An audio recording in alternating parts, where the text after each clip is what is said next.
¿Cómo ves el futuro, por así decirlo, de la economía mundial? Se ha hablado durante años ya, ¿no?, de recesión, de crisis. ¿En qué punto consideras que estamos? Sí, durante todo este año se esperaba recesión. Se esperaba recesión por la fuerte subida de tipos de interés. La recesión no ha llegado.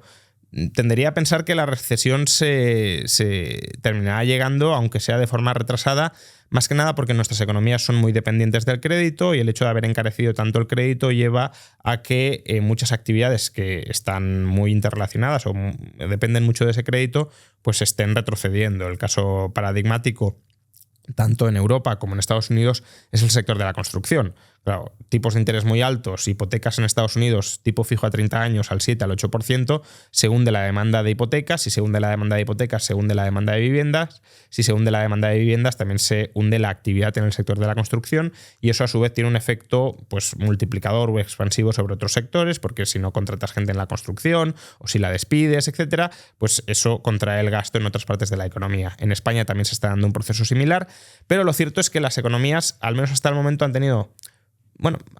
tenido suficiente cintura como para que la gente que se está despidiendo o dejando de contratar en esos sectores tan dependientes del crédito se haya recolocado o reubicado en otros sectores menos dependientes del crédito, y eso ha dado lugar a más resiliencia de la que podíamos esperar en un principio. En España, claramente, pues no sé, el sector turístico no depende del crédito, al menos no directamente, y pues tiene una capacidad de absorción de mano de obra potente, pero en Estados Unidos también la tasa de paro pues se ha mantenido muy baja. Eso no significa que no se termine notando el impacto, pero es cierto que al menos 2023 se ha navegado mucho mejor de lo que se esperaba, también, no solo por la cintura de las economías, sino porque al menos en Estados Unidos el déficit público ha sido muy elevado.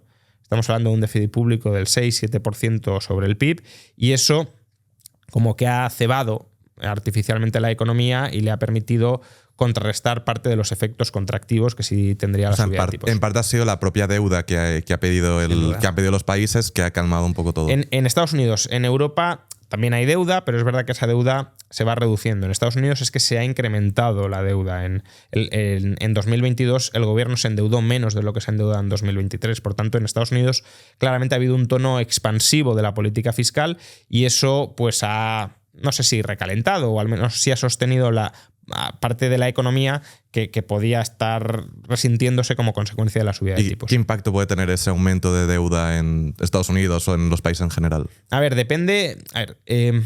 Hay muchos ahorradores que demandan deuda. Esto hay que tenerlo claro. De hecho, durante la década anterior había escasez de deuda pública en el conjunto del planeta. ¿Por qué? Porque si yo soy un ahorrador conservador que quiero trasladar parte de mi patrimonio a futuro, ¿en qué invierto?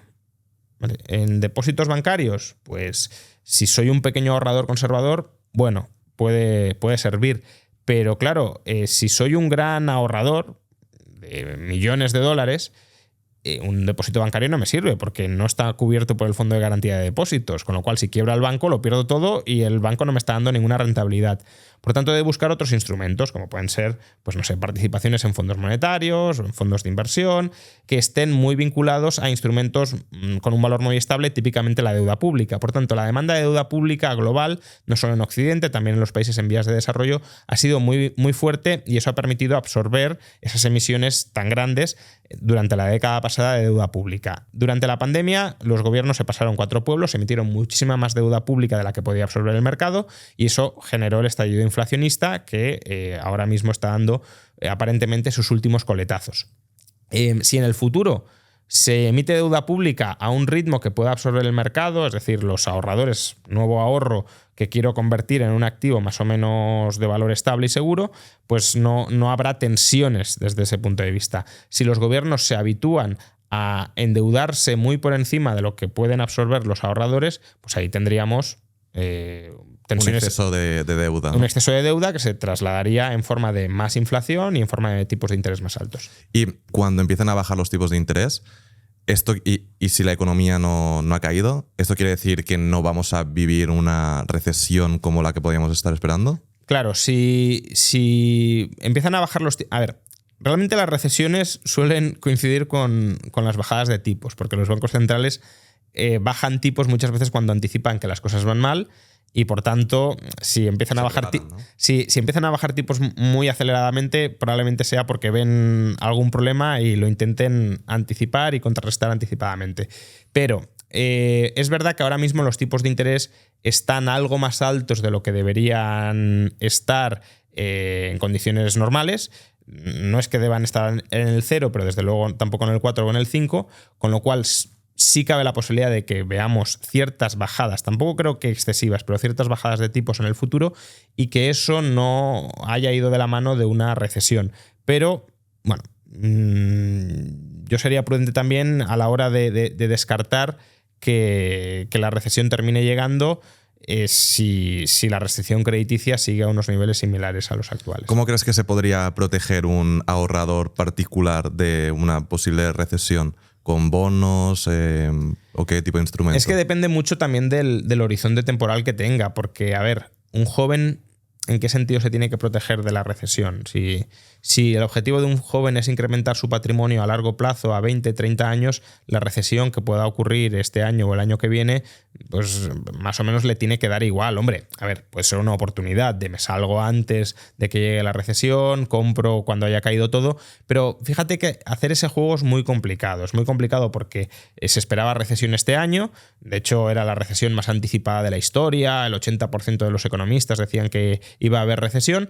Y claro, si uno hubiese intentado hacer ese juego este año de, oye, va a haber recesión en 2023, la bolsa va a caer, por tanto me quedo fuera y cuando caiga compro, pues se pierde lo que ha subido todo este año. Se habría perdido una subida muy fuerte de los mercados bursátiles este año. Entonces, si es muy difícil, y lo es, anticipar justo el momento en el que va a estallar la recesión, y uno tiene un horizonte temporal, vital, inversor de bastante largo plazo, yo creo que tampoco tiene por qué preocuparse en exceso de las recesiones. Yo me mantendría, por ejemplo, dentro de la bolsa, y si uno cree que aumenta la probabilidad de recesión, pues me tendería a ir a sectores más anticíclicos, es decir, sectores que no se ven tan afectados por la coyuntura cíclica, que cuando hay recesión no caen tanto, pero cuando hay recuperación no suben tampoco tanto.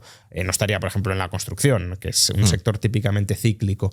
Pero bueno, no haría mucho más que esto. Ahora, si uno es muy adverso a bajadas bursátiles, si uno tiene un horizonte temporal más corto, medio plazo, es decir, yo necesito el dinero en 2 o 3 años, pues ahí, claro, estaría fuera de la bolsa, y ahora mismo creo que es uno de los mejores momentos de los últimos 40 a 50 años para invertir en bonos, en renta fija, tanto públicos como corporativos, porque te están dando rentabilidades del 4, del 5, ya si son corporativos del 6 o del 7, con muy poco riesgo, y eso son rentabilidades que incluso la bolsa tiene muy complicado batir sostenidamente a medio plazo. Sí. Por tanto, bueno, a poco conservador que sea uno o a no muy largo plazo que sea su horizonte vital, yo ahora mismo sí le echaría una ojeada muy, muy intensa al mercado de renta fija.